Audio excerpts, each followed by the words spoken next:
Mwefuuse essimu. Kati olugezigeza nti lugenda wali n'abye bato. Kati tugenda mu bato. Lady Titi, Rebecca Jingo nga mwenda Oktoba. Nade bitayiteyo mu katale. Abantu beyawuddemu ssebo. Nti nze ndi wa Titi, Rebecca Jingo. Naye ebbaluwa nga bagyesibyeko nnyo abantu. Ati yali signature yaabwe.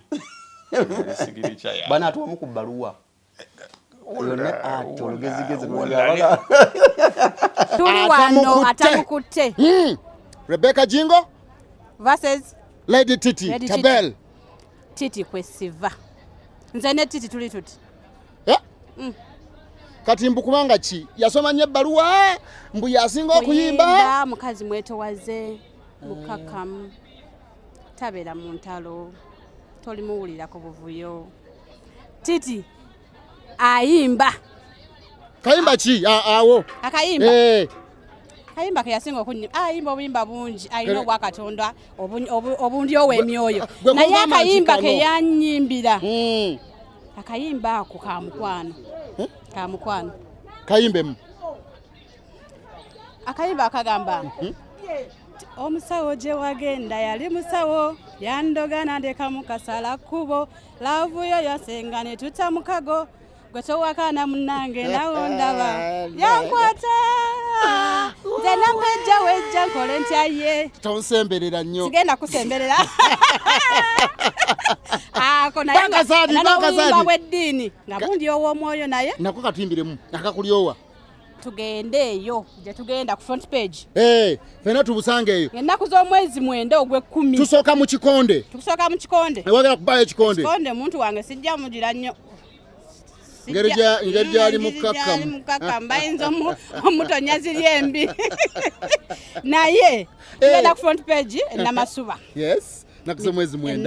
9 ogw'ekumi esalesati bulungi tukambale bulungi tulabe soko kanyamba lyenda yatenda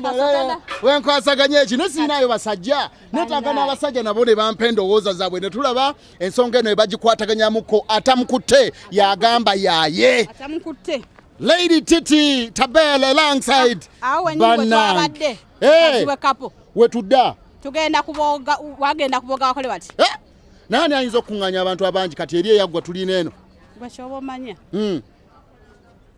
nkwekutte Bel ne Rebecca Jingo atamukutte yagamba nti yaye ani oli timu ki timu Titi timu Rebecca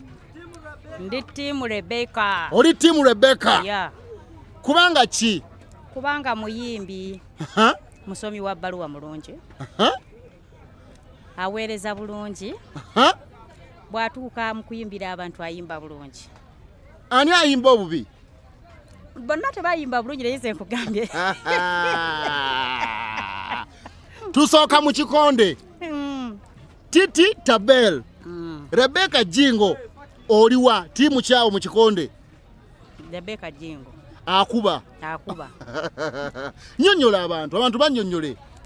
biki byomanyi ku Rebecca Jingo ebbanga lyozenga omugoberera nyonnyola Rebecca Jingo ebbanga lyenzenga mugoberera azayamba abantu mu kubayamba kuno abasomera ebbaluwa n'anoonyereza bajjanjabiddwa batya era bawonyereza batya mu kuyimba muyimbi mulungi ayimba bulungi bwatuuka ku stage teyeebwalabwala akola ekyo kyalina okukola ki okukola. Okay, ogamba otya omulungi atulaba olunaku olwaleero kansubire nti oli bulungi. It's a fresh Monday ennaku z'omwezi ziri 6 omwezi tuli mu gwa 7 2026 gutambuza weewaawo kansubire nti oli bulungi gwe omulungi atulaba olunaku olwaleero. Wiki wetuli tutandika n'ebintu bingi biba bitambudde ndala mu weekend n'amawulire ag'enjawulo. Olunaku olwaleero tuli ku Dr. Quef official nga bulijjo omanya nti sokoseeko ka omukulu fabasula tutunula tulaba World Cup ajja twettira omwana yataddeko gundi ataddeko omwana yataddeko wali embaga nanti awe naye tujira tukola kati tujira tukola tusula tutula World Cup World Cup ejjo nagenze nenteeka nengamba ntaddewo n'amagulu gange Brazil ejjamu omusajja Brazil obadde togigoberera bugwezi ajja yakutemaka amagulu Brazil n'okuyitawo okutuuka awo nekyasinza okunuma kale byonna byandibadde awo Neymar omupiira season eno mu World Cup okonako keke yazze Neymar enetaye bamuleetamu nga bw'ogamba nti tunakola ki alina otuwa ku vibe tebali bali bamuleeta already yalina injury yajja ne injury nga tournament etandika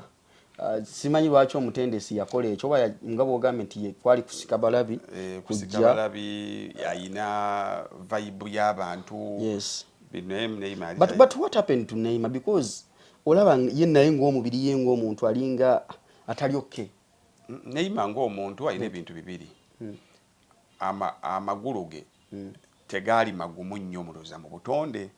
kati alwala nnyo yafuna endobo nyingi nnyo given the striker kati yafuna endobo nyingi nnyo kati injury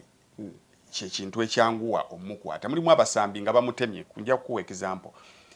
mu myaka 20 egisembyeyo Cristiano abadde omu ku basambi abali beetabye mu goals nyingi ne kizibu okulya Cristiano nti yamaze banga bwetinga mulwadde Messi same story bonna babatema ne bamutema n'ogaate kajja kudda naye yeyo ndowooza Katonda omubiri gwe yagukola atya ekyokubiri Neymar mu butonde bwe actually bonga aba South America okujjako kati abatono abayingiramu competitive nature nebo omupiira kyakunyumirwa kunyumirwa kati zino sente bwe zijje nyingi zibatabula era Neymar yomu kubazanya abadigize nnyo abadde mudigize nnyo yavanga ku mukampu n'akirira wansi mu zi festivals yebwe bulabu bwe kati bo sente zibafuna eno ziba nyingi kati agenda kabe Ronaldinho longevity ebasumbuwa bonna okukirira emmanga eyo Brazil longevity yesinga okubasumbuwa longevity eva kubeera nti badigize nnyo bo kati omupiira ate bo tebagusamba nti bannange nga bolaba ba Messi ba Cristiano nti ayina ebiruubirirwa bo ekiruubirwa kunyumirwa nakufuna sente kasitaafu nayo zino ezitandika ezisooka nakubayo emyaka gye nga 5-6 agenda okulaba bamukugira smatoria kino tonywa kino kiri ngate waabwe engulika ekuba agenda okumaliza ntachi alina kyeyetaaga mupiira kyovula bwokaluubirirwa okubuulira abantu Ronaldo senior yali wa tabbu nnyo okujjako olinga omaze mutuuza nnyo okaluubirirwa okugamba abantu nti Ronaldinho talent yesinga eya Messi ne Cristiano because of longevity bo bali obulamu bwabwe budigize nnyo so kati ye Brazil okuva World Cup wa 2022 kati nekyali kisumbuwa national team ya gundi eyo bava ku mupiira ogwabwe bali kugwe Bulaaya omupiira gwabwe si gwego gwa kisembeza siba gaba bayo omupiira gwabwe gwasiba kati soko banoonye individual players babangamu abanja beti bayimiridde nti waina individual players nga buli muntu munne amwetaga mu covering naye omusajja asobola ovuga omupiira ne guva ku box omusajja asobola okuba short Roberto Carlos yalina okugulu ngaso okuba short ne eveno negenda enyweri ne kati bana baliwo banafu badda ku mupiira gwe Bungereza gwasiba era balabye Brazil mu World Cup ne World Cup awedde kizibu ndozango jeko goro ya yoyo chali gwe batayita jya kuwa mu World Cup ewedde yakuba volley bwatyo bali ya Richarlison okalubirirwa kati okunoonyayo the wow moment from the Brazilian team ne bavini abakoze ebyafayo mu Champions League ne mu La Liga tebalabise wow moment teriyo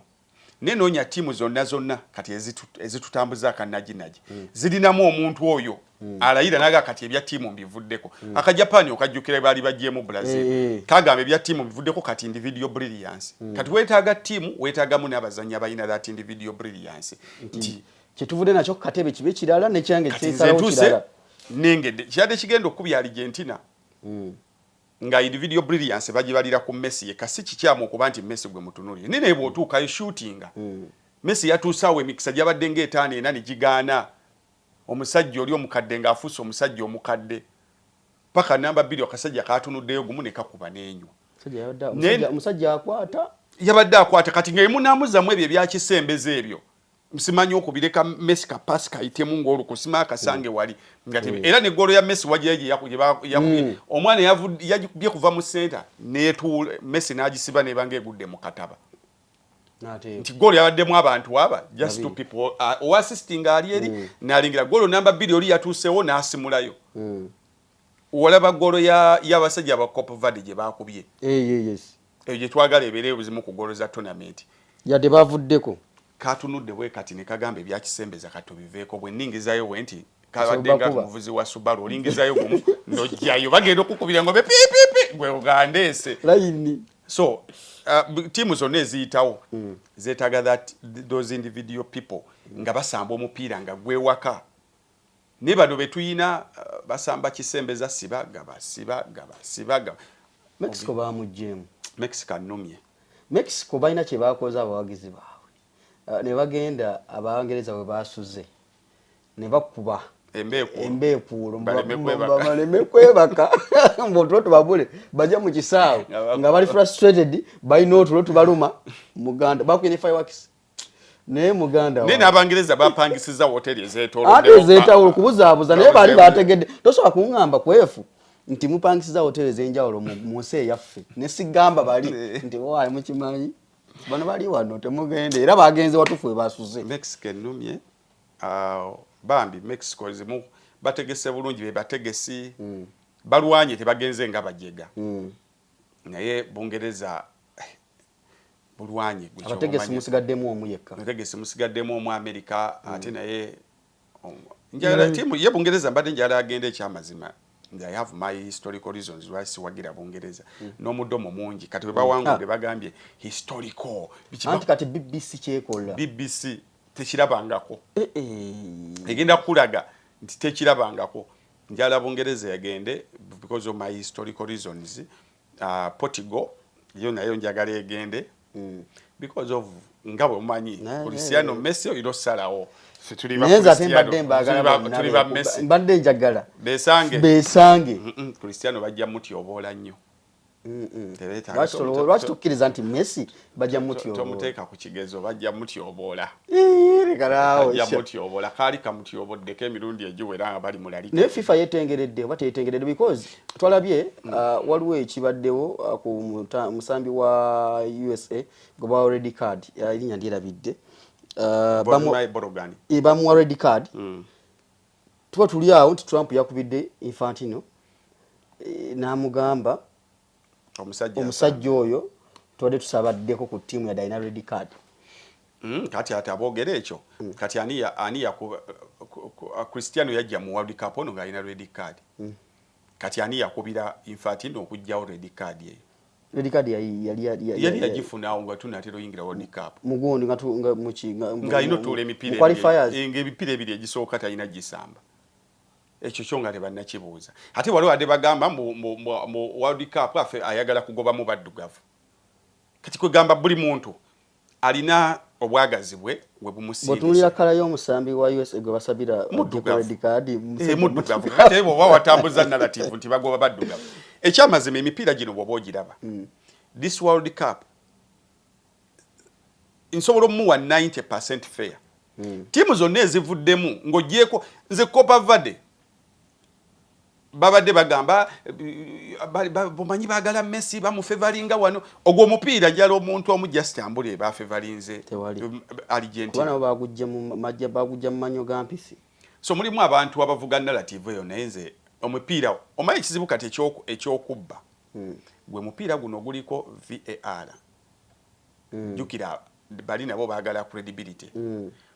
ekyamazima tiimu zonna ezivuddemu muba mwesobye entonotono naye tezi amount nga tu gamba nti bali mu kugoba mu baddugavu nti bali miniti ze bona bajje mu bujja buli omu we yayise Argentina we yayise yali eso bavuga narrative ngamba Argentina bamu abanafubuka eyo line yali eyikoleddwa bwetyo yewe yakubanga bwaba akulembedde ayitaawo nga ne Portugal bwebe ekubye yise wa eyita wano gwali wadde mugambo manyize kankole bweti nkwate kyakubiri oba kankole bweti nkwate kisooka mpitoli gyagenda okuyitira. So narratives ezo I agree there are some elements abasajja abo tebatwagala. Naye muganda wange abasajja beekuba fair and square. Mubamu obwo element muba butinibwe buti bosobola okugattagatta era bulaba bubeera fafecht gundi olaba Portugal France ne Uruguay bagala kujja mu Bufalansa lere singa de bagalo jijjamu kiseza ne penalty tebali jibawadde. Jo penalty ya Brazil wagira abasajja bakayanidde nkayanire akasajja bwe kagenze walire kakebera nikagamba basonge waawo. So I think it's fair n'abafirika bafa bavuddeko mufirika kigwogamba nti bamujjeko mumenyi bwa mateeka bonna bavuddeko because first ekibadde kyogeza nnyo ko bagita Cape Verde oyo goalkeeper in fact yabadde talking point mu team eyo nti save zaakoze ne scoring side tebajjogerako nnyo yabo kitegeera so nti yakola ekintu mulundi gumu naye kyetubadde tutambulirako mu World Cup nga buli bagenda osamba kyetulinda tekisasigala kyekimu era tukkiriza nti babakubye ne bavaamu. So bweyogedde ekigeze kirala ekirimu ono World Cup abawagizi ba Messi jukira Messi yayita waliyo nsi za Africa kati okalubirira oyagala Messi wo bwavaamu oba Cristiano bagenda tobeera bubi kyokka n'ensi ya Africa ojagaliza kati obeeraawo kati bagenda kukwata Egypt Messi kati Messi omwagala Mosala jali ne Egypt yonga ensi ezikiridde Africa katuli awo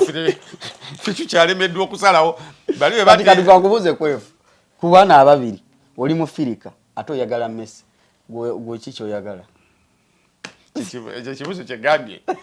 kisibaye rambeera awo kati Copa Verde nali awo nga bweteba endulu naye oba okuba endulu ogaha musagenda vamu embweze Cristiano zitukere bukezi kaji kugaoberaawo ngalumanyi kinako naye that is a life and football. So twogeddeko naddala mu sports ogedde nti abantu bakyuka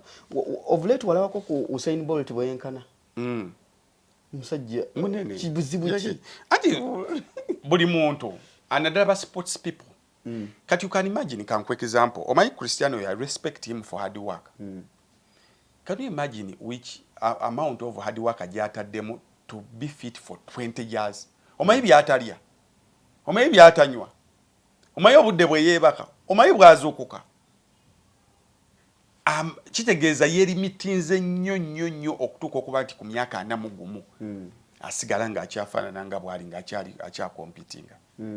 Messi okuba nti okompitinga at 39 years when all your fellas abantu bonna Cristiano bye yasamba nabo balaba gye bali. Kakati bw'amala n'awummula obulamu obwo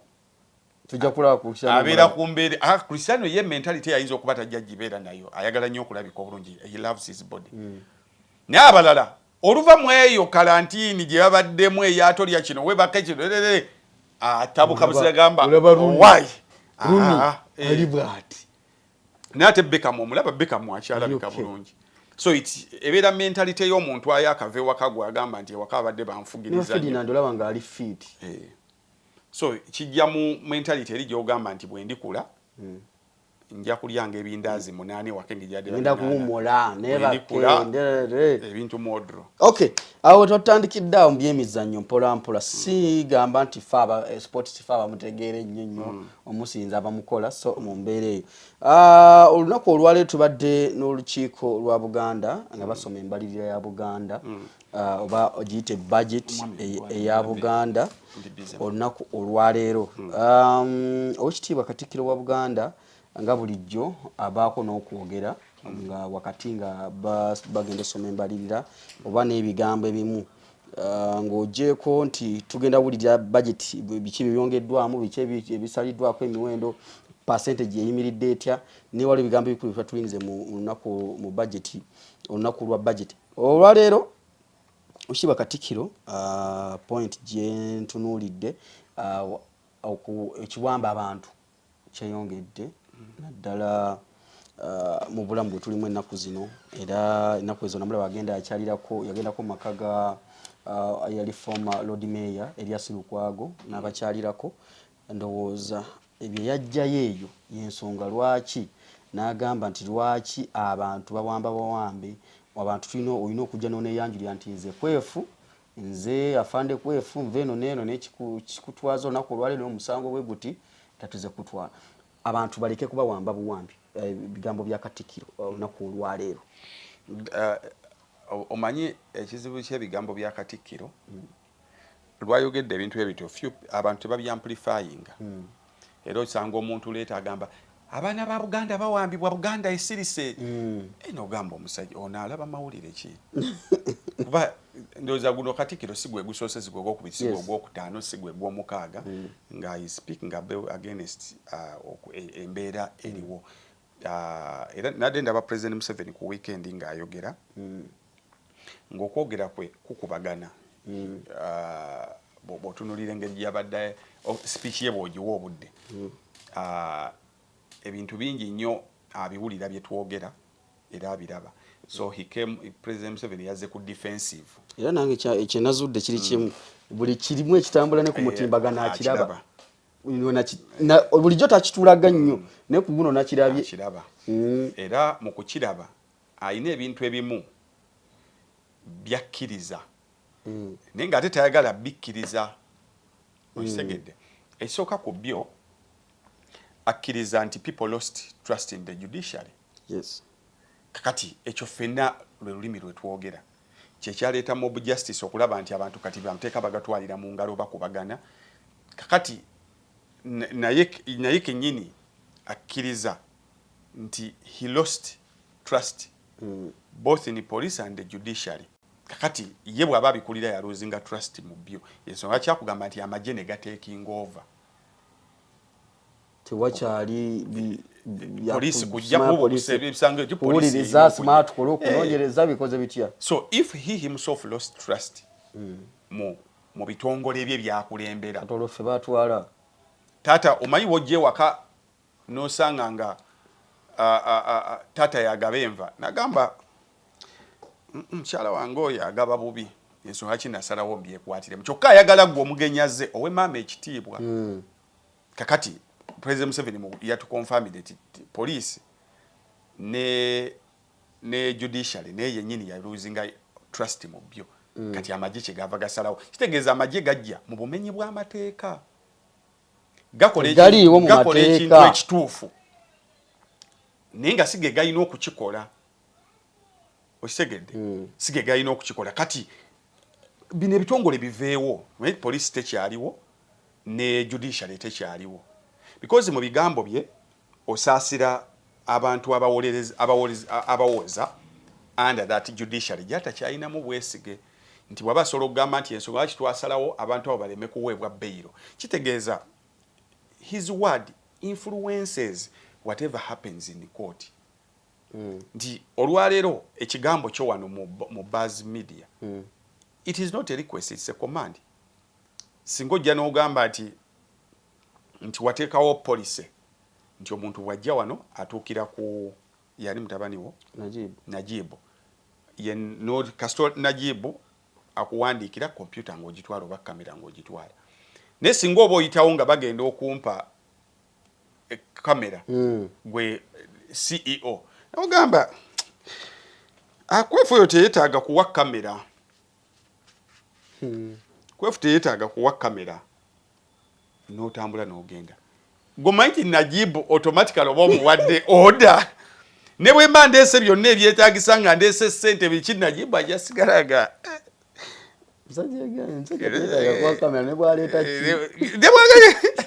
kati you are influencing decision kyokka nga mu system yo gye wazimba gwate siina bwe nkutuukako kumpa kamera ojja kungamba ate nze nga bakamera abaana babali bagaba kamera kyokka ate nga oyimire n'ogamba gundi ye teyeetaaga kuwa kamera so his word is a command to the judicial system ensonga ki abantu abo abamu bamiddwa beyiro agamba abantu bwe babata batiisatiisa abajulizi we've seen people kati statements zicontradictinga nakugamba nti enguzi ebadde efuuse enguzi he lost trust in the elites enguzi ebadde efuuse ki enguzi kakati ate n'olaba ng'amagye gakwata abantu amagye gayingidde mu kunoonyereza naye nga bye ganoonyerezaako biri in line with what the media houses have been writing. Kati ngo media house okuzebaza ate n'oggalawo nzigale. Ebintu byonna bebanoonyerezaako Anita Amongo, bebanoonyerezaako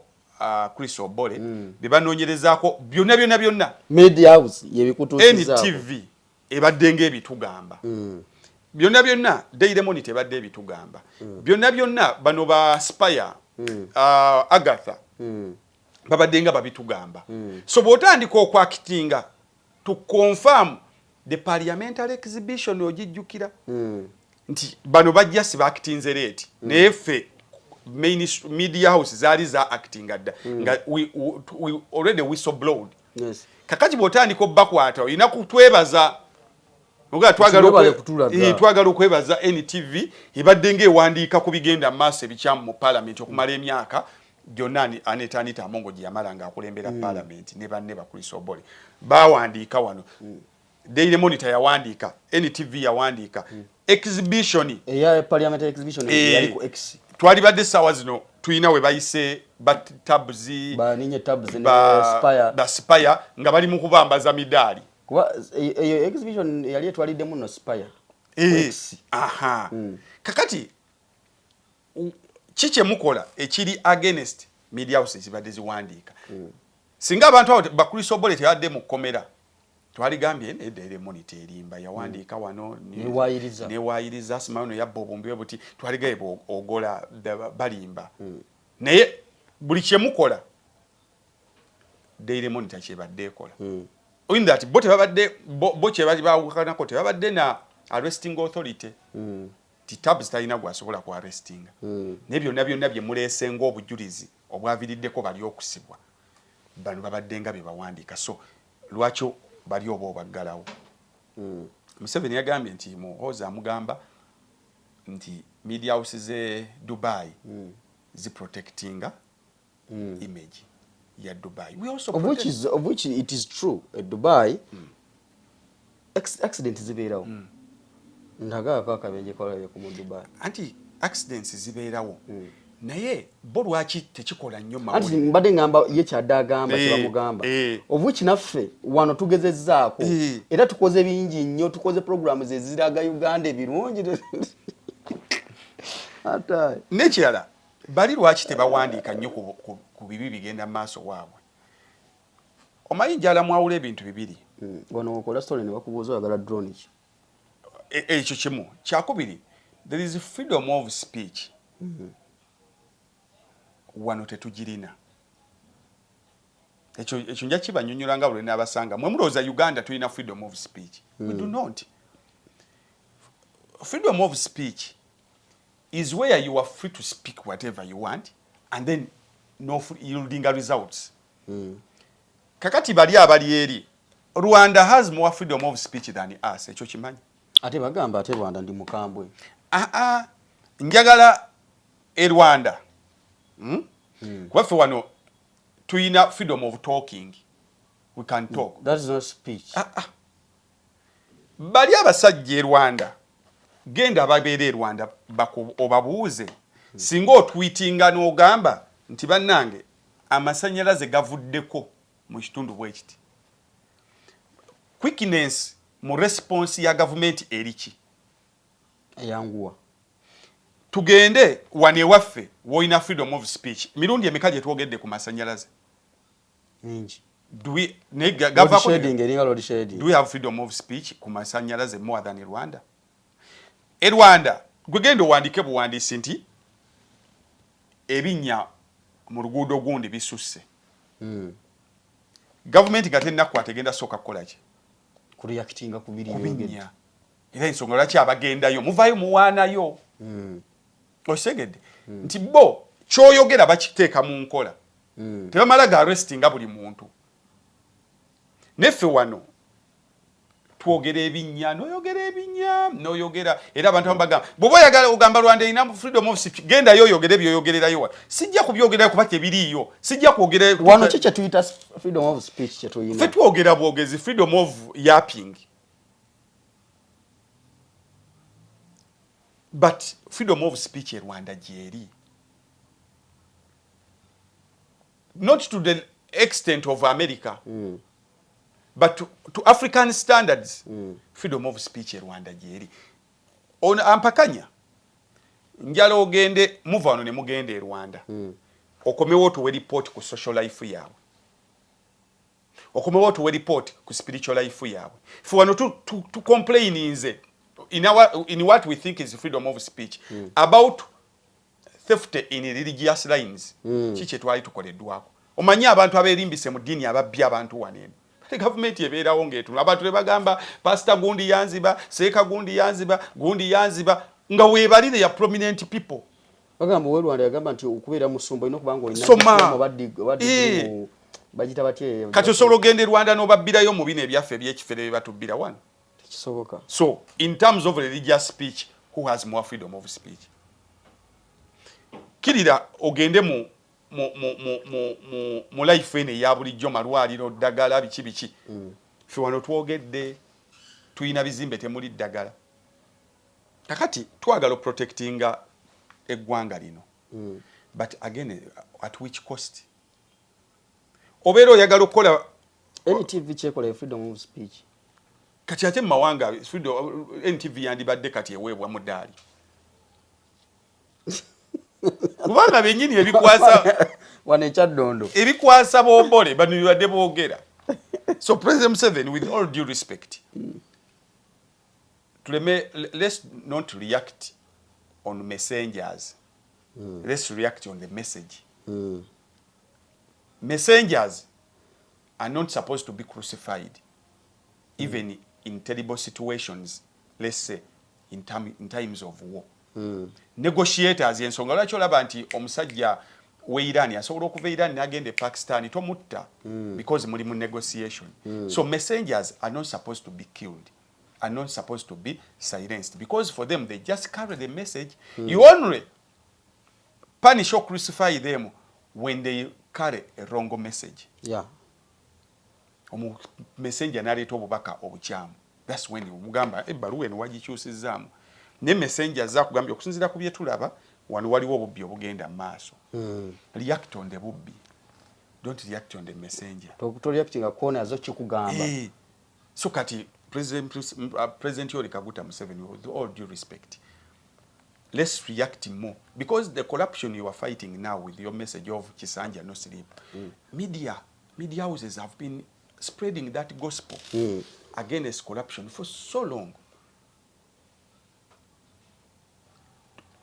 Mukasera wetwagalira okuspreadinga the good picture of the image. Wetufunira okulonda by election ez'ekawempe, wetufunira ogenda okukakana nga tewaliwo kye tusobola kutambuza. So Katikkiro kyagambye nti ye eraliikirira ne kuba investor abagenda okujja. Miriam Matemba 78. Mugende wo omukonkono mugambe tukwetaaga muwali. Miriam Matemba ajja kujja. Kubanze nalabye president gagamba nti bwe baali bamutwala mu kooti yali ngolooza abulako katono okusibula obulamu bw'ensi ndio bamuwa bail. She forgot to leave. Yes. Njala kujjukiza President Museveni nti celebratory moods zikwerabiza obulumi. Bwogenda mu omuntu omulwadde nga oli mulwadde muye ali ku kitanda nga alina ne biru ya milioni 20. Singa ojja nawulira n'agamba omugenyi nazo kukyalira biru ya milioni 20 agisasudde. Mwekyo omulwadde oyo alina kyasobola okukola bujo kyatasobola kukola. Kuba bano obuzito wa mirundi 2 mulwadde alina ne biru. Kale biru atesobola n'okumutta nga obulwadde tebunnamutta. Kati nze kankunyumizeeko kwefunze na mukwano gwange. Kyaka bino bibaka n'abakyala ndowooza n'afunamu ekirowoozo nti yakyaka yafuna ki? Obulwadde.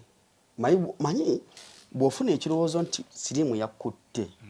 otandika okulaba ebintu buli kyolaba olaba obulango bwa AIDS, buli posta olaba eriko iki omusanga musajja kiki buzibu ki agamba mwana kyayeka nalinye mu kaveera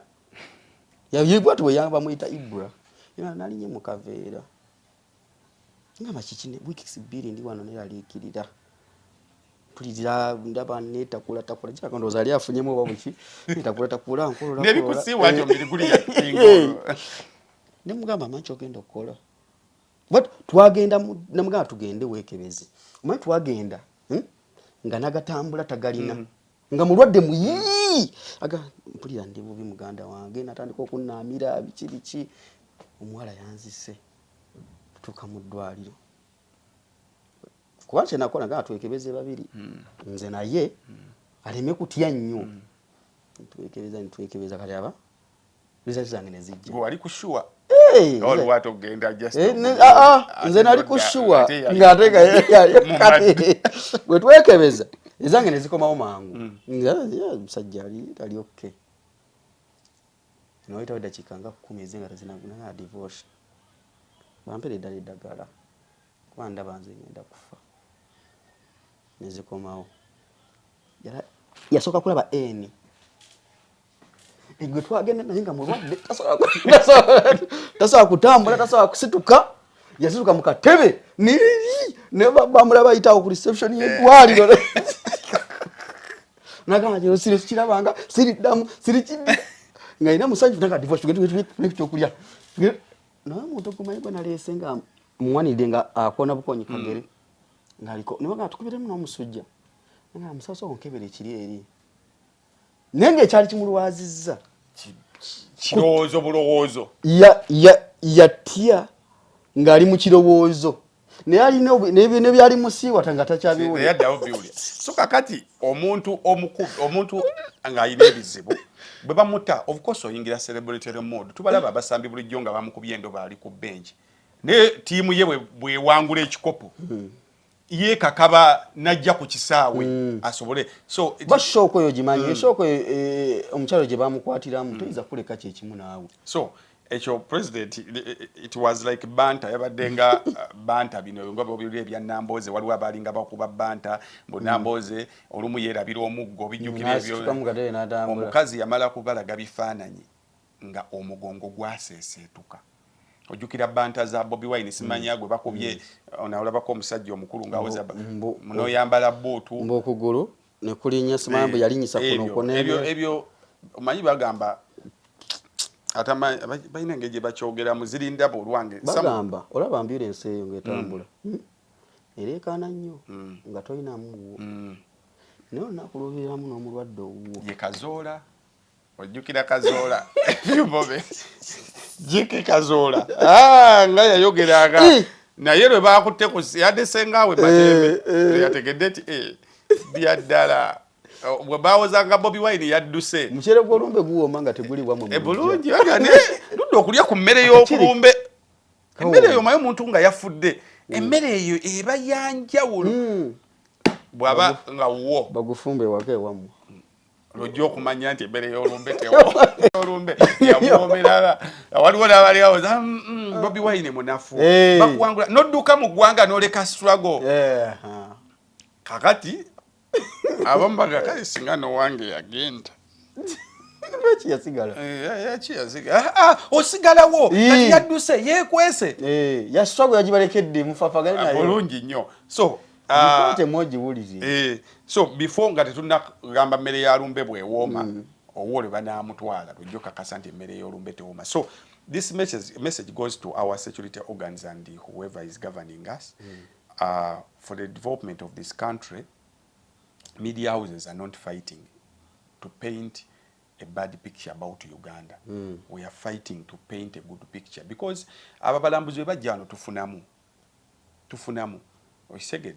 kati nalabye waliwo abagalo yani oyo mvubuka ye Biwolo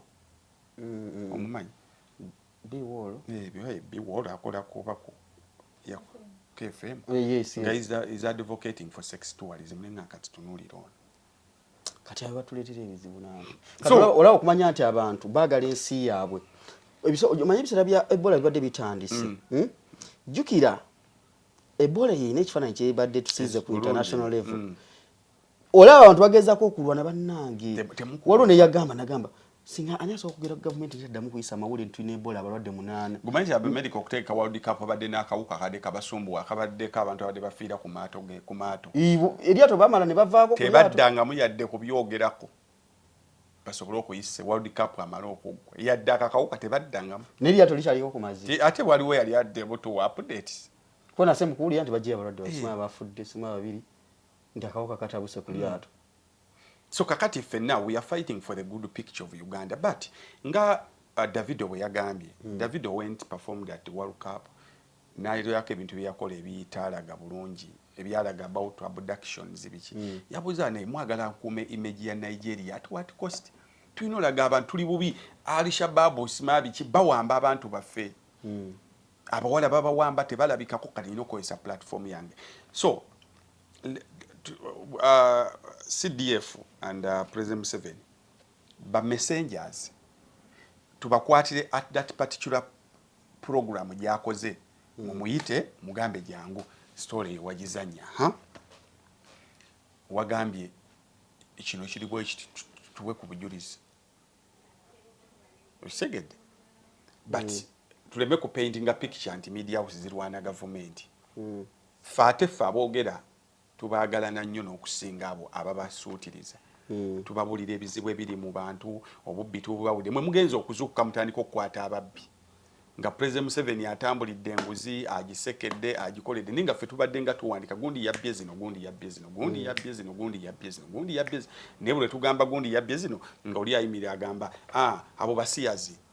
omanyi baba waseteze obusiyazi banteekeko kati bwe mwali mu mutwala yali agamba nti bali basiyazi nga temwasoka kwebaza media houses na opposition yali ngayogera Ssenyonyi wano ngayogedde ku sente ezitambula obi mu parliament omwo temunnamwebaza nale kati mpuli ate gwe wagala okujjayo ku bwalo kibagenda omusasula so that is it. So Katikiro, thank you for throwing that light. Yes. Ku bantu baffe twongera okubasabira abantu baffe bonna nga ekyamazima musa bino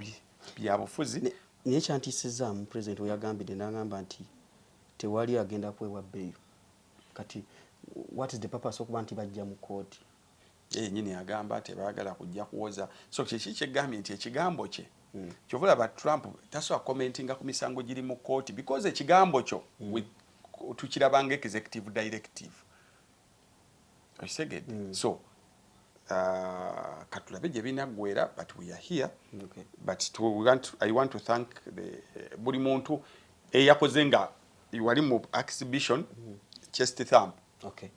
awo kwef nga tuvuddeyo nja tutunuulire bannayuganda ennaku zino bakuba endongo ku butaka n'ebweru w'eggwanga over the weekend twabadde ne festival yabadde mu Bungereza eyo bagiyita batya nebidde erinnya lyayo mpisimu yange musajja wange Jose Jobs Link musajjawo yagitegese just nkagaseeko obugasi nange yali musajja wange yaba ki Jobs Link kuba nkimanyi afuterako ne ka message Jobs Link nze kasana labanga bagenze ebyo byonna nabisuubira ku event eno kwaddeko abayimbi bangi kuva wano Uganda ku butaka ne ba DJ ne ba content creator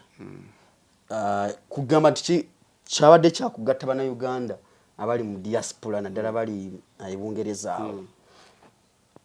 ku show eno kwaliko omuyimbi Cinderella Sanyu yalina okugenda okuba nga performinga ebungereza nze kye sinategeera either yagenze oba yagenze n'ata perform yagenda kwalina okubeerako Reggie yagenze oba ya performinga simayo ba ya performinga kubanga nzijukira n'okuvaako wano kwalimu okusika omuguwa okwa Reggie era Abitex yeegayira Reggie ku lwani lwa Jobs Link kuba naliwo nagamba gwe linnya ennyonyi genda kuba Reggie yali agala bateekeko ne manager bagamba kati manager agenda kola pizza tebate bifulumye genda tulabe ekiddako naye bwaba teya performinze sigeza nti waliwo n'ekirala ekitaawedde so mutwe mukulu Cindy terabikidde ku stage abalala bonna bagenze bambaziira baani pass ya performinze John Black ya performinze Cindy tetwamulabi ekisooka Jobs Link nsaba osigaze nnyo ku bayimbi nga beetaaga travel history bw'oba weesibako ennyo kuleeta otambulemuko bw'oba weesibako nti baagala kubeeramu na visa ziwerako beesibeeko nnyo kuba abo bo just gwe kasita omufunirawo akapamiti ebisigadde n'expensesojeteekamu beesibeeko nnyo abayimbi nga tebakyetaaga travel permit nga bali myaka egitali giri omanyi tulina emyaka gy'obeeramu n'ogamba nti mukama yeebazibwa abooluganda oli mu kyaki wa pastor omushana mukama yeebazibwa abooluganda ennyonyi nagifuula bugaali kati waliwo abantu nga bw'omala okyogera ekyo takuba mu ngalo agamba eggulire si kulinnya nnyonyi eggulire atubulire bwerandi ng'akolayo ki bw'aba agenzi era wanadda naki kuba ojja kwesanga mu kyaki mwoli waliwo nga gwe ennyonyi wagifuula bugaali naye ng'ate ye obugaali bwe yafuula ennyonyi naye ng'alina eka nnyo ez'emmwanyi nga teyeetaaga kulinnya nnyonyi because ennyonyi is a means of transport naye bw'emala okulandinga papa era nze omuntu agala naye tulina kojja waffe ali mu Amerika nga sinnaba kukutendereza nnyo nsobola kubuuza akolayo ki mu Amerika era okubeera kwe ku Amerika kureflectinga kutya mu bulamu bwammwe wano abali wano kojja kwesanga gwe alina kojja mu Amerika nze alina kojja ekatwe nkusinga nti kojja oyo proni Japan ekatwe naye gwe ate owuwo yeso andiso ali Massachusetts naye muganda wange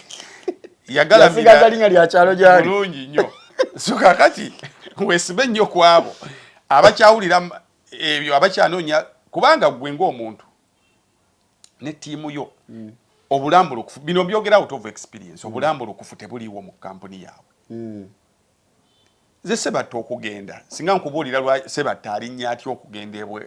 mweri tuwe yasembayo Harriet Sanyu alinnya atya okugenda n'ebigambo ki zaala abeera wakati awo biba bingi so Jose Jobs Link sigala nnyo ku abo bano abaagira nga ye agamba ennyonyi bwetuukayo nkomawo ki wano n'omubalira nga ssente ajja kudda na miliyoni 2 nga ye stabbu wannattoolo kyokka agenze kumalayo wiiki naye nga mweyo wiiki wano asobola okukola miliyoni 7 tojja mulabayo tosobola bajja kuwa obuzibu kati ye mutegesi ababa bakuyambye ne bajja era bajja kumaliriza bakoze bwe batyo talinye ku stage naye ng'otaddemu bulungi nnyo katugende ku bayimbi bennyini mulimu abayimbi Cindy you are not at that level kati efubutuka e Kampala nga toli ku zero balance oli ne bwakwegayirira atya you've been there you've had it you've done it all bwe kuba kuyamba muntu kuba nti kale kamuyambe omuntu atasobola afuna balance wonga oli Kampala eri abagenda mujjawo ate kati kyogedde ekyo kirinako obujulizi ku Cindy kati nkugamba bwe nti kwefu kyaka ndowooza ye oluusi asaasiramu abantu nagendako ne Cindy e Dubai promoter that was 2020 2023 twagenda e Dubai nga promoter tamazeeyo Cindy era teyava mu hotel nze nkyogera twalina Allen Cruz Allen Cruz ne Cindy ne ekyo aliko ne Mudra twagenda nava peace nga akyali upcoming kati star kati nga Mudra nga bw'aba atambula nani ava peace nyongeza yes Cindy kyeyakoze ebunge bwabanga kyeyakoze ebungereza ekyo kirinako obujulizi kyasookola atya yasoose nakubanjiza kubanze nze gwolaba promoter agamba genda bwegayirira omukazi tugende tukole ka balance ngenda kamuwera wali eri kati video eno ogiraba yabadde ebanja ogwegiwulirize. What's up, people? This is Cindy Beard. It's definitely the king herself, Katuli Wano, London. Just heading to Newham. I am just waiting to get paid. But anyway, hey, so we're just waiting for the final payment, and then we'll be on stage any minute at Newham Leisure Center. Oyo yeye video yadete promoting a show yinze nkugambye omusajja yaŋŋamba divorce nkwegayiridde kwe kivulu twali ba Dubai nga alina okuyimba mu Dubai agende ayimbe ne Abu Dhabi. Omusajja n'angamba kwegayiridde gamba omukyala tugenda sasula nemu oyo mmanyi oyo Sindi nakanya kimu my sister katukoze tutya katijuka nange ekikopo nkikubirani promoter yangamba muganda wange tekijja soboka tekigenda soboka era ngenda nalinya kati eddayo ne kati ye kati mungereza kyatuuseewo kati irabye ebimu tebamusasudde ye mutegesi Uncle Jobs kati Sindi naawe katukugamba kati bino bikoze tokyalina promoter ayinza gamba nti oli wa mutima mubi obagezeseza toddamu kulinnya obawaddemu bawaddemu nga toyina ssente zo because you kityobola kitiibwa kyo few people will understand you everyone will say omukazi omukulu ayibadde nga ayimba ebbanga then alinnya ate ennyonyi nga abanja because you've duped your clients bafanizi bo bukasaba kulaba ng'oli mu London balowooza wasasuddwa tandika okubanja ng'oli Uganda tujja naye sente ziriwa ndiko airport wano kati botolinnya noli tajja kusasula tajja na kutindiga lugendo kubeeyo Bungereza I hear people travel long distances okujja balaba next time bwono bwe banakuleeta abakusasudde ayinza okugaana okujja kuba ye abatwalira wamu kitole so tokiddamu kulamu kulinnya nnyonyi nga to but Uncle Jobs oba bayimbi baleke oba promoter buleke ka Jobs oyo ekizibu kyalina yetika ebintu bingi agala tegeke ebintu agala tegeke nga nkuuka ati gwe kyomanya ye asooka okukubira naawe bulungi kwefu no show andi gibaddeko era nze naye manyize we mwera credit babanga kiki wayogedde mu kusooka ku bayimbi abaagala travel history asobola bayamba naye kuba n'ekirala simanyi bafunira mu show zino because bateekamu kinene bafunira wa namusajja wange omulala bamuyita Richmond omumanyi Richmond yatwala Frigo naye agitwala buli mwaka mbadde sinakuwulira nnyo naddala ku bayimbi aba Frigo babatambula buli mwaka ate kyaka bakolako bulungi okujjako our side ffe abalala nti musigala mu bangi ng'ovudde ku ekyo anyway kamuleke musajja wange so ba promoter be Bulaaya era nze bwe nabangenda e Bulaaya saagala promoter ku nesi bakonti jangu ku lwakino njala nkwate sente zange olinye ninye ngende kati akusanga eri okuwa emirimu gye nti kati kunsanze wano tugenda kukola kino ne bino akati katukole ku kambireke mwana tugere mu maaso abasajja abalaba kati Sindi yagambye tekijja soboka era video kayaga ate ne bamala bansasula alika wano twazo kuyimba tebala twala ekikumi alika gawa negwe bana alika gawa na basoso okuyimba bo bakiriza basoke tuyimbire ku bbanja yasude a pass ate kanga nkuka bambazira ton bonna yabatutte so ba promoter be Rwanda era n'abasigadde lwakuba mu bayinza okunyumiza naye buli omu n'amala akunyumiza emivu yegirie ewa Uncle Jobs awo toyoya Uncle Jobs yali nnyo mu kutwala nnyo abantu kuba nga kwefunya agenda Bungereza oba nti kyali kiyinza omukolera kuba nti ayina okukolera kutwalira ku bayimbi kati kyobola abantu oluusi akola ebintu ebyo abayiza mu bizinensi ndala ye business ojanga mukubiwa ngoma kibola ntagamba kwefu etandika omukubira ebifaananyi nga nemabega wa Sindi tukole gundi ono backup artist oli ngeno omulipana ye wano ba promote sinja naye mujja kutunja kwetuza mu katebe kuba emiranga gy'abantu gye nina wano kwalo kuba bamanyi nti nze mbeera nabo musajja wo ngenda mwabya milioni zange adala Jobs waliwo mweyo tuyo yasembayo yalimu basebate nina omulala n'abantu nga bataano bali ku mulala musajja milioni 15 ez'ekinaku nezigenda divorce ngenda kwabya omusajja oyo ate katemba ali mu visa awo yes nze bannake bankola kwefu ndikakunyumiza nange nja kunyumiza omusajja akola akantu oyo siribwerabira kaliko okuba kafaanagana kuba kekamu ke kamu ate kaberayo ne munderi baberayo omuzanyo kubeera paka munda basana okuteka ne kati bino kola ita noyogera mukono omuzungu wayogera n'omuzungu kukidumu kyekyo abasajja bafuna bakakola omuzungu oyogera naye omuzungu naye nabeera mu gemu gwe omusajja bankola akantu ate n'ekirala ffe okumanya basajja basooka ne bakolera ku bebagenda okutwala bennyini kati gwe visa iyo ne bagiteekayo ng'obudde bakulaga nti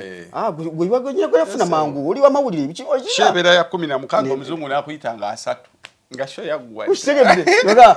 kati oyagenda kuyita niba nga tewali sho genda kujja omuzungu naye omuzungu namubuuza ne muga mister now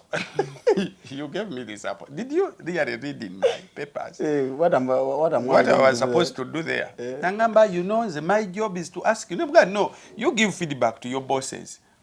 My show was supposed to be there in September. That's why I submitted. I wanted a visa to go to London because my show was supposed to be there on September 16th. Now, my appointment is in October. Now, you are still asking me the same questions as if I'm traveling. What are you going to do there? What do you do in Uganda? The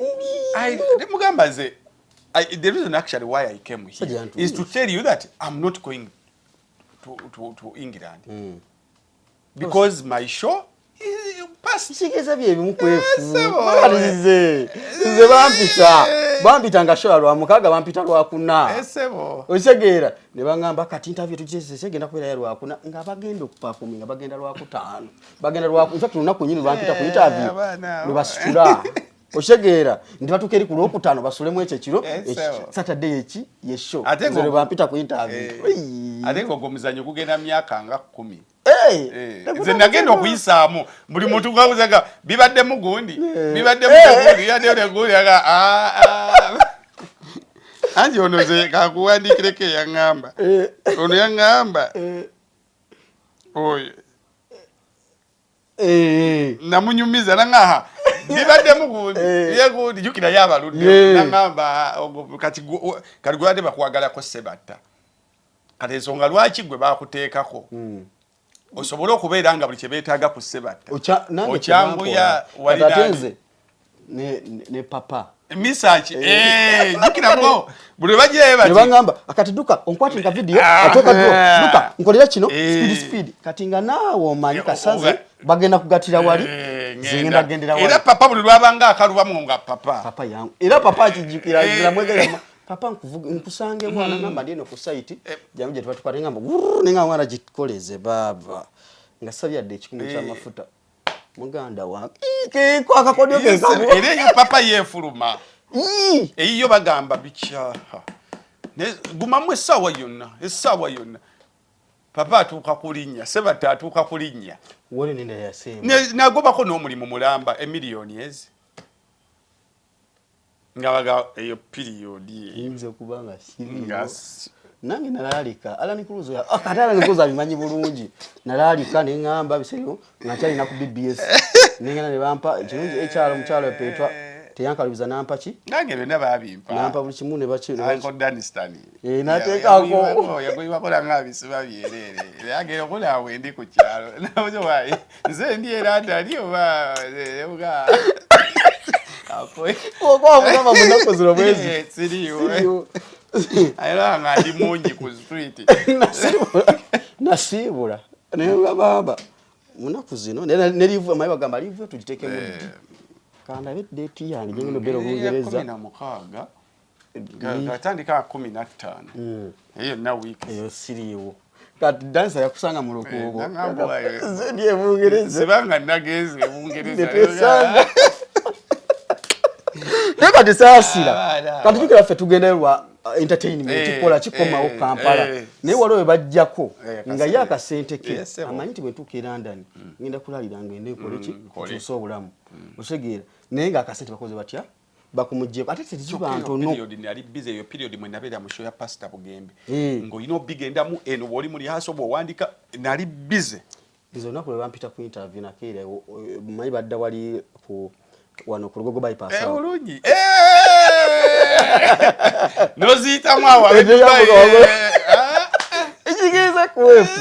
abasajja batugasse nnyo ate n'abasirikale erinnya lye baba balimanyi yiwadde n'asikaali ku mulyango baako bali n'otuuka n'eri munda yonna passport gireke kuva ddi ng'omukulu ono ne bakugamba kati passport ogenda gireka n'ogamba kale passport kesiga nene wagirekayo bulungi nedda nga teriimu yadde kwefu teriimu yadde ate n'oli agikuwa agikuddiza agamba soko ngaye agamba agikwasanga congratulations nga yimbu bakulaga nti tebana kye bamanyi bwevudde Kenya nti eyange teyafulumako yadde okuva ku lugogo bypass yadde mu draw waawo n'abasajja okwefu batukoze bubi nnyo kyemanyi bino betwogera nali nagisirikira nga nesonyiwa akinkola ssebo bulungi ogyenjogedde kyawukala n'ekikyo n'akatono era ze omuntu lotonkubira simu kumpakusa era abanange wali wekugambidde nti kwefu enaba ngenda oba mu nsi yonna ngenda kwekolera ku era nasaba kimu ne ngasi ngati papa nga passport yayi tebagizanyiddemu mizannyo mu ndege gyesaategedde mubasa ogizannyiramu ogenda ogiddayo ng'eriko ebiwandiiko wandi nga singa eddanga bwe yabadde era nemmanya weyo baaki eyo yagenda eyo yasebatta biki kati kwefu bino mbikunyumiza era mu sebatta ekyasinga omuluma muzeeyi sebatta kutuuka ku kisaawe nga sigenda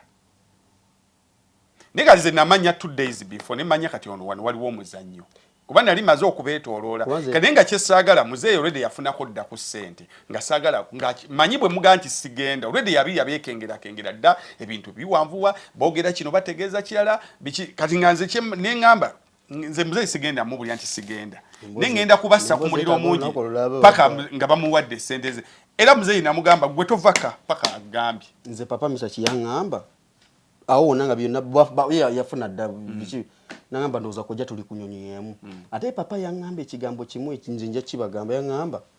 kojja bwe tugenda sikulaba e Kampala nagamba sikulaba e Kampala genda okole nga nze mutima nkimanyi ngenda kudda Kampala naawe nemugamba nakanyamugumye nga kojja nemwaba mutabani nkomawo nze ngenda sigalayo nagamba bwetuuka passport ye nga amanyi omusajja eri akoze atya naye nga naye mutima yeekengera naye nagamba biza eri kuki wafunye ndowooza next week tuli ffenna nembuuza abala bafunye abasajja abo basajja mmwe nja bakolimira basajja mmwe mwetaaga okukolimira basajja mmwe ate kwefunda olaba bino betwogedde sifife kale babikoze ogenda kulaba ng'oli agamba sigeza ke katiba obaito tebafa nze wali osooka nga nti njagala sebata zali siina kye neetaaza Bungereza nange sokukolera buli kimu kye weetaaga naye paka ku ssaawa esembayo era muzeeyi sente baziteekanga ku ssimu ne mugamba muzeeyi tubanja miliyoni bwezi kati bataddeko bwe nagala kati muzeeyi bw'atuuka ekajjansi waliwo agenda omuwa ssente ne mugamba ebyekajjansi biveeko paka inatuuka wabo basigalayo miliyoni ng'emu muzeeyi ne mugamba manyi ku ssente ze twasaba bano abasajja ezimanyi ezimu tebajja zikuwa ebyo babuuza bw'otuuka ere Bungereza bagenda tebajja kusasula ne genda kasita zino nnyingi ezonnwanye kuba nava ku ssimu ssaawa zalinga 8 gwa kiro 8 gwa kiro nga lwe tuva mwezi emboozi za muzeeyi oba yalinnya ssaawa nga 10 simanya flight emulese simanya bikoze bitya muganda wange malulaba wano ssaawa ze twava kangunyize ke bakwalala ne cruise dozo giraba oziraba zino essaawa wano wonna twali kwoyo ttembere paka zizino zigenda ssaawa 9 ssaawa 11 za ku makya olwo nkuba tebakyakwata olwomanyi maya muzeeyi akaalinnye baddamu kati kanimagini emboozi yali ya September nga 5 wano wonna oziraba ziyini coming bandi bubi muzeeyi nga tanagenda bwe muzeeyi bw'amala okulinnya ku ssaawa 9 nze nziramu mbakubira ku makya at 5 tawon no answer nziramu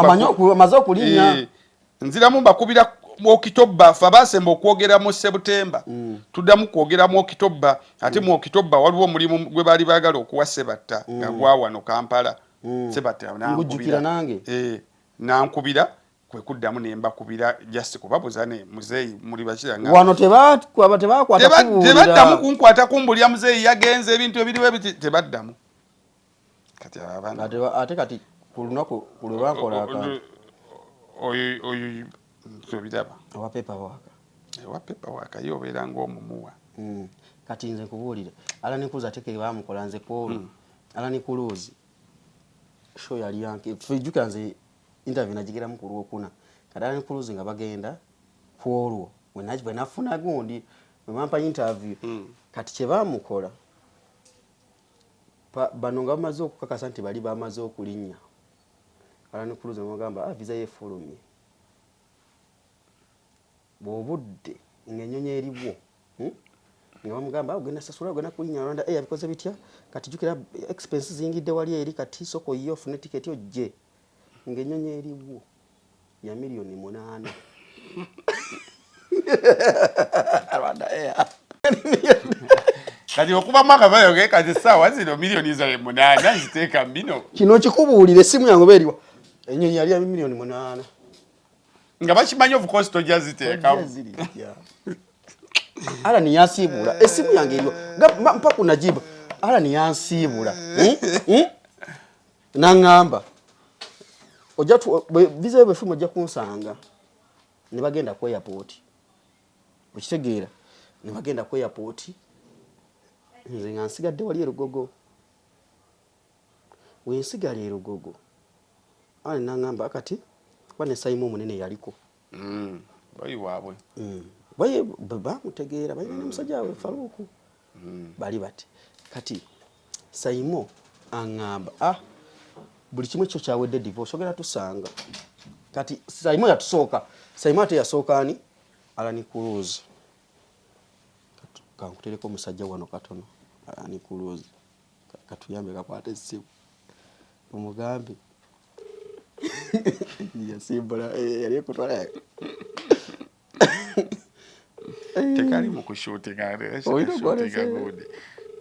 shooting ono comedian akoze Alan Cruz bamukola bamugamba visa efulumye visa efulumye zali zikona sawa 11 za kawungezi teyadda na waka nani ningo ezaina wano divorce ono bojja ojja kundetera ko kuzimu in case nga nakintu kisifunye bagikolezeze eri yakabi kwa airport nze ndiye ne Rugogo nize passport yange we bangamba nti gundi byawedde omusajja wange yaliwa ku kisaawe nze ngamanyi agenze baze kinalifa kwevu ningamba kale nimba sigenze lero kasita visa ebekoze etya efulumye ziwera sawa 2 sawa emwe n'ekitundu yakawongezi ngamba musajja enyinyi yandibadde yadde yasitudde dda ndokulira divorce mwana bana abantu bambwa mwana ate ala ndowale ayegejago nga bibisa ngamba divorce tukole nnyo mwana no gala style munyo akagambako nawulira nnyogo nawulira nnyogo z'obugere nengamba omusajja nsiibudde nga mmanyi nti nze bwe nfuna visa yange wano nsitula busituzi bazi already nali nfunye omuntu nangamba visa bwe fuluma tofayo ngenda kuteera mu tiketi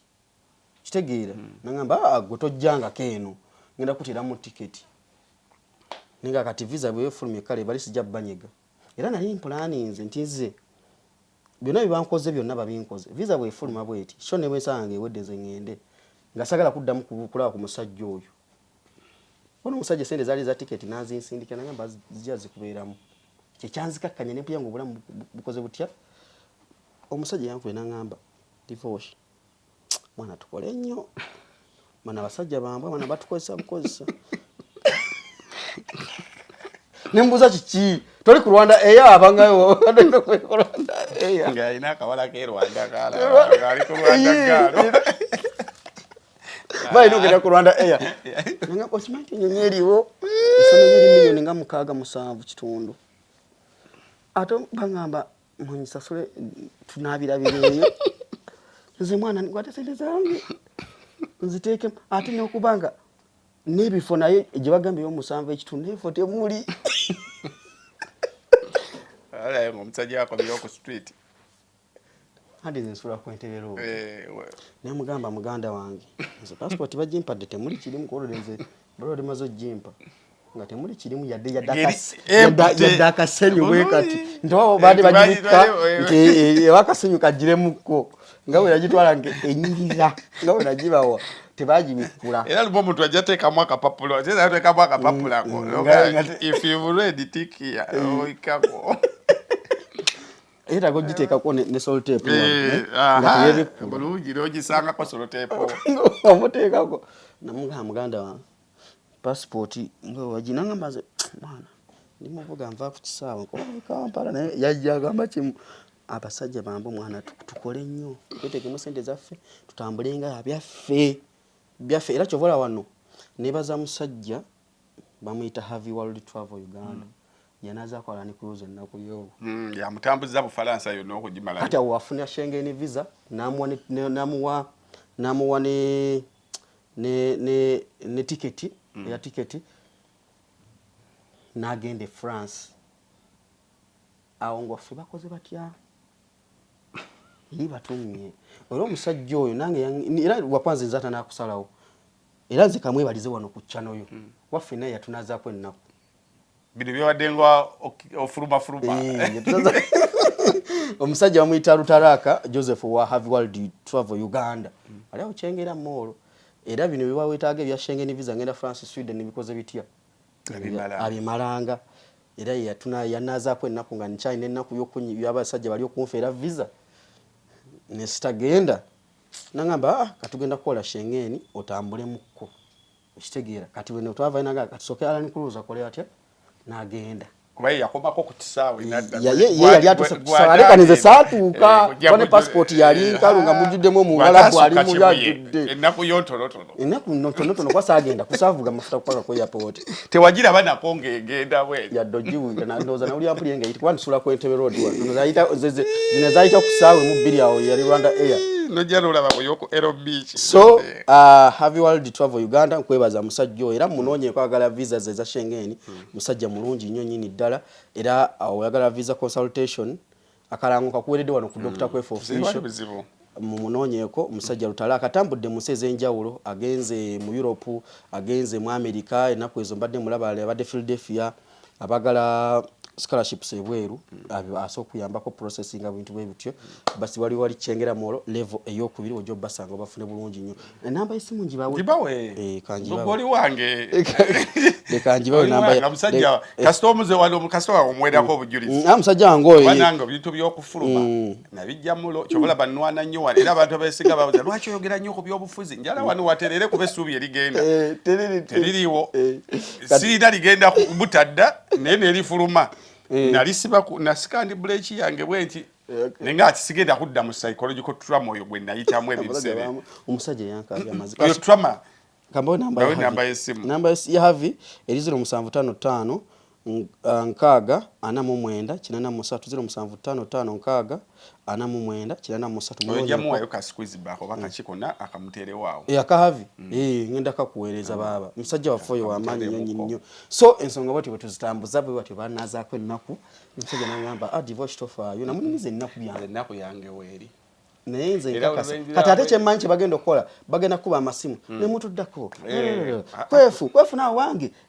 kati ate waliwo oli gwe mmanyi yakubanya amasimu muganda wange ebintu binagamba omusajja mwamutusa ku kisaawe teyali ennyonyi yagirako buno obutaala obwako emabega ng'esitula wange tukole nnyo nnyini ddala era akasajja kajja kakolima nagamba olumanyi Alan Cruz okubira esimu waliwo deko Alan ng'akolima Alan Cruz owa tubadde wano ku channel tulikodinga ne divorce nga buli omu anyumye ennaku gye yayitamu nga bamusabira visa y'Ebungereza divorce angambye wakoma ku kisaawe basaba visa nenfuna divorce ne balwawo muddamu ne musiibula bulungi nnyo nga ngenda ate ennyonyi n'endeka yaseka yakuba amannyo kati embuuza tewaliwo nnyonyi ndala yali egenda zaali za bbeeyi mukama wange waaliwo Brussels nga ya $1.4 oba n'endala yali nnyonyi kyokka bambi twali tugenze n'ennyonyi yaffe tutegeera obulungi ku bbeeyi yaffe ey'omuntu wa bulijjo bamugamba Rwanda Air bamugamba $6,000,000 tekaawo milioni zameka eza Rwanda Air zagaba olinye Rwanda Air agambye ekyoyo Rwanda Air bakugamba waliwo milioni 6 kumpi munveeko kati wadde Kampala omusajja waddamu n'obawuliza twali ne Simon omunene w'ekibuga era Simon aŋŋamba tuvuge tudde eka tujja linnya olulala we tuli wano ku nsonga za sindi n'abatwala abantu e Bungereza awo kati omusajja bamugamba wano jja ne papa nasiibula n'akola emirimu buuzo oyo ninagwe saasiibula abaana mukanzi jawo kagala olugambo ozegedde yansiibula naŋŋamba nze ngenze ojja kunsanga Bungereza kwefuna wulira nga olaba sigamba nti kyekiyinza okukumenya ennyo omanyi nga mwapulanize nekyaliwo nti bwetutuuka e Bungereza soke tujjakwemu wano biki visa kasogifunye katulina kyetubalaawo muganda wange nalaba Alani nga nsiibula nemugamba kale genda naye nawulira nga mpotose bwenti nemugamba genda kanindeko ndoba yange efuluma kuba ye gwagimukwasa we bati mwamuka genda ku airport kati ate tebakumalamu maanyi odireka n'olaba Gangs of London kati n'olaba kati bwe navaayo nga baginyimye bulungi nenzira ewaka ntuula nengenda okugattagatta buli kimu buli dooti gyengatta nga ndaba egatta ku kyendowooza nenzikiriza manyi baali bakubyeko n'okutuuka mu kkuno ogamba kituufu banzije nogamba kati onokkiriza defeat nogamba kibaddewo kituufu nadde ewaka neŋŋamba kaneebake tugende tumalize comedy festival twagibaddemu over the weekend Abject Promotions yategese nzala sooka kumwebaza olw'ekirowoozo ekya comedy festival Abitex thank you very much mwami Abitex webale ekirowoozo kyewafunye kyonna kyewakola you are very much it's a good idea now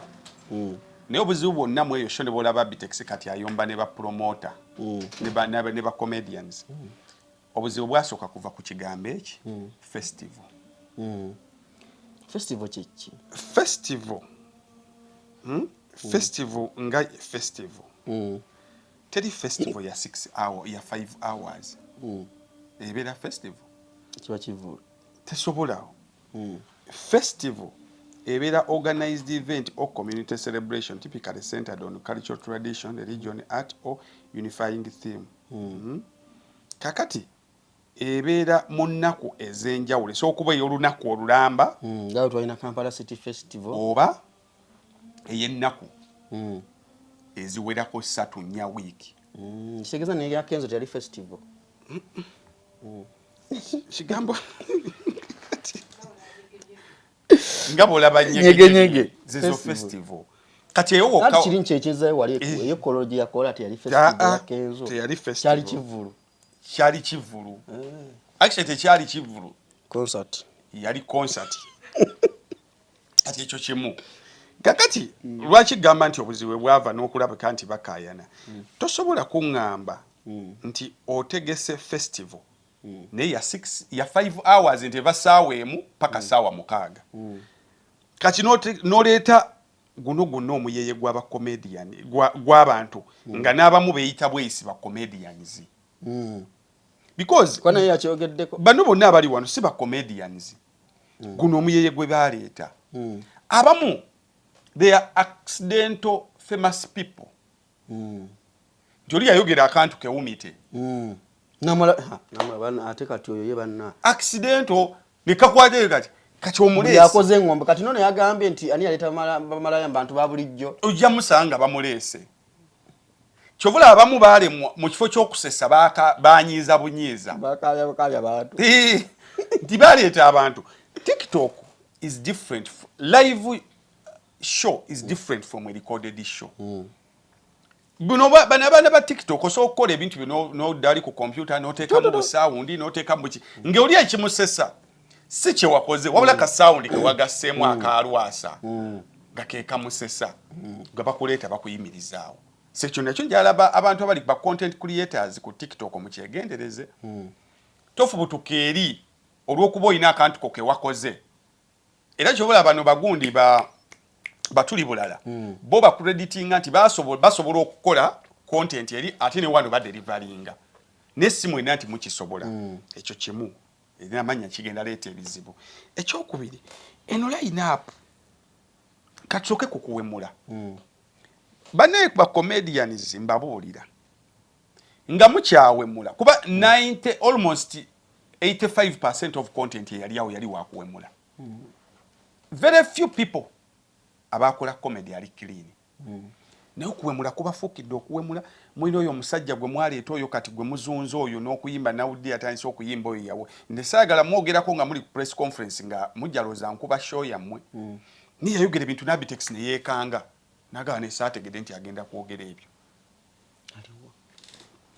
oyo mutegedde oyo kati oyo comedian waawe ne badda basically mwategeka comedy festival naye ne mumala nga mugifudde Buseegu festival. Naye nze baza ku mukulu Abitex yabawa platform anti kigamba nti bo kivula ye namugyeemu nti content mmwe gwe muyiiya era n'abamu yabaleeta ku stage amanyi bagenda kutuwa kiri. Comedy is a genre of dramatic works, yes, intended to be humorous or amusing by including laughter, especially in theater film. Ngoleta nseko kati bali baba waji. They are not saying nti ngoizo okusomesa obuseegu. Waliwo omukyala gwonabyema ate omukulu nga atamutambukidde mwennyini. Mufune gye muzza obuseegu bwammwe. Sina kulwa kubuulirira. Era mmwe bagundi mmwe abakutwala comedy yani oyo omusajja Muhanji bwe mutaaveeyo. Fe wano ku radio balinga baleeta abaana TV ne radio zaali ziyanse okwemploying abaana ababawemuzi b'okugundi ne bawoza simanya tutuulira abaana abato. Olwo radio baali baemployinga bano bani ono omuwala yabeere. Ono omuwala yalinga yeyambula ono omuwala wa Kulusumus yani nga tubogerako nga bawoza tutuulira abaana abato but we are sanitizing our work. Kati olwaleero very few people ababadde mu comedy festival basobola okugiddamu. Banyiiza abantu. Banyiize bunyiizi. So musooke mugoba abawemuzi. Because abantu abali clean bafuna ssente. Bafuna ssente. Anika Nsime ssente yalinga azifuna. Dr. Hilary ssente zaakuba kati toyina ky'omunnyonnyola. Ba international. Kuba international very clean mutule nesha mutule wansi mu school kome skits abakoze endala mwakoze enkadde couldn't you sit down and bring some new content ne mwina mwakoze bintu nga bikadde byebimu kati kyeddako ekyala mwali mwino tula na Abitex mu mugambe banaye tuli bangi tewaliwo comedian yasobola kudelivaringira mbuno budde bwe mwabwadde kati labayo nti bizonto obiwadde kuva ku ssaawa 3:05 paka ku ssaawa 3:55 z'eddakiika 5 ate byakola kati zonta abagenda kukolera kimwezi eddakiika 05 aba atandika butandisi kuzimba kintu ki nti oyina batumbeetu comedy wano wonna wali weetaaga w'abantu nga 10 eyo comedy wali weetaaga kuleeta Mariachi abayina omugaso tebakola wali weetaaga kutegeka Mariachi Madurati Amoti Maulana and Rain noleeta batumbeetu noleetirako ne baaniyawo abalala ne batumbeetu ne Tichampamire ate Tichamba bona bajja bayitawo speed nalabye uyu umiti najja namala kusejja dakika 15 ng'akolako ki kati abasajja akatogo kaali awo so comedy ebyo bintu bina temuddamu kuleeta guno muyeye kimu kyakubiri mugende muwandike ku skits empya ba comedians kuba Yabitex sijja munenyeza content muyina okwefunira content owamwe yabatereddewo platform you go look for content nemwe namwena muli awo emitwe gyazikira ono kyakola oli kyaddamu ono kyakola oli kyaddamu ono kyakola oli kyaddamu bwe mutayogera ku Banyarwanda teguggwa ate kyemuboogerako oli kyayogeddeko n'oli kyayogerako kati waliwo final oli yaloza alaba okyogerako tekimala najja n'akola kikole ku stage kikwato kikuba embooka awo nyini ku stage bwe kiri okigambe genda mu lujja lwa nnyoko n'ekitaawo obatuuze oba okolera skit eyo genda okwate baganda bo bakolere skit eyo bwe banaakufuuwa ssente omune mususse okuwemula mwe mumbulire yawemula ng'alina ekiddako kati eyo festival buli muntu yadde asuubira okugigendako ne next year tajja kujja kati kyeki twabaddemu mwabadde mugundi mu Buseegu festival Arsenal Man U ebyo bintu modu people we are supposed to create abayimbi bakoze bulungi that was abayimbi sagala na batunulira kuba teyabadde singing festival yabadde comedy ziri nvandirwa ate alebe babe basinze okola okusinga nti ate emmere nenva biganya okuwoma kale tunulira side dish ate side dish yasinze okuwoma ati kitegeeza buno bunafu bulolaba tiimu nga kipa waayo yasinga okuba famous manyanfu so ba comedians mwenna nokuva ku top bakapale be basiga ensige ey'okuwemula Maria kinasiga ey'oluseke kati ne tukkiriye no wansi okuwemula kufuusa okuwemula mwende emitwe gya sit down write skits mube hirale mumugeko ye kala akola version za luzungu mwe mukoleza oluganda akubye wansi awo Namibia ludda wa Botswana South Africa akuba awandiika nemwe basajja bange bwe tunayogerako nti mwogedde tuli babi nnyonnyonnyo kyanjagala okusembyayo nabaddeko ku ssomero baliyita gayaza onakulabye nga weetala nadde gayaza eyo essomero baliyita Gayaza Cambridge College of St. Mbaga njagala abayimbi baffe mwenna abaplanning okukola show mutandika okugendako muzi MDD z'amasomero competitions mulabe art ali mu masomero ku bwereere mujja kale okuyiya kubalemye kati mukoppe you go to those schools mulabe ekiriyo abaana bayiyiza ebintu ku stage mu nnyimba nno zammwe kuba bo tebakompozinga n'ekitono mu nnyimba zammwe ze bawandiikira olulimba lwenjala bakuteereyo baluyita wajje tugenda lwa David Lutalo wajje tugenda mumanyi bulungi nnyo akabiina we kakoma empale we zitandikira njagala otunulire nalabye abaana mbadde ndaba ku vidiyo eyo ndabye abaana nga buli oli kyayimbako bakijjayo nga weekiri emize emibi tulina mwana abayingidde emize gy'ebisiyaga babikuteerako wali tulina abaana babali mu kunywa enjaga babikuteerako nga ati nagwo otadde mu luyimba gwe nanyini oluyimba Daudi Lutalo omwana mutadde ku stage mu kaseera keekamu kati omala okulaba abo abaana n'owera nga teweetaaga kulaba nanyini show ng'ayimba oluyimba olwo so I wanted to credit them abaana gye bali eyo mwe mudidi mugendeyo abayimbi benchmark mugende muyige mufune ku batrainer b'amasomero abo babawandikire zi concepts za show oluyimba kati nga bw'obiraba awo Daniel babibateereddeyo show nali bateereddemu oluyimba ne copyright kati birabe nga bw'owuliriza n'oluyimba luteeke wali olulabe wajje tugenda by David Lutalo one of my best songs from David Lutalo lulina message ennungi ennyo ne message yali nnungi naye twagenza okumaliriza ng'abaana balukola n'okusinga ate nye kuba by the Lutalo takyaluyimba oluyimba lwaki simanyi ate nga lulimu ekibi message nnungi ne bayimbi balina ennyimba ze bafiisa naye banga tebakyazimba kati sijalala yaliko sijalala yaliko kati misa kyalina oluyimba obulungi bw'obwo bukusaana so ekyo kibalekedde oli olugezigezi lwe nakulunga ngedda namaze bikola wa pastor Bugembe ne wa kapo ne part of Sebata kati simu efuuse simu kati olugezigezi anti lugenda wali nabye bato kati tugenda mu battle Lady Titi Rebecca Jingo nga mwenda Oktoba nade bitayiteyo mu katale abantu beyawuddemu ssebo nti nze ndi wa Titi Rebecca Jingo naye baluwa nga bagyesibyeko nnyo abantu yali signature yaabwe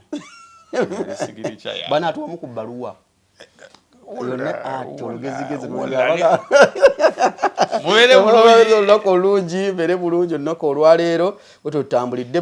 betwogeddeko temunyiiga naye kaali akantu ako njala oluyimba lwa Bobi Wine lubabeeremu it's only a fool that takes an advice for an insult kasita owulira nga amagezi ge tukuwadde owulira nga ffe abakuvumye you are what Bobi Wine said don't be a fool even us wano bantu batuwabula we don't take their advices as insults ate abalukaga yayimba nti abakuwaananga luli nti ogezze tonyiiga nga bakugambye okozze noonya mata oddemu owuto kyebagala okukola linda deni mukwano gwange ntiwaki yakogga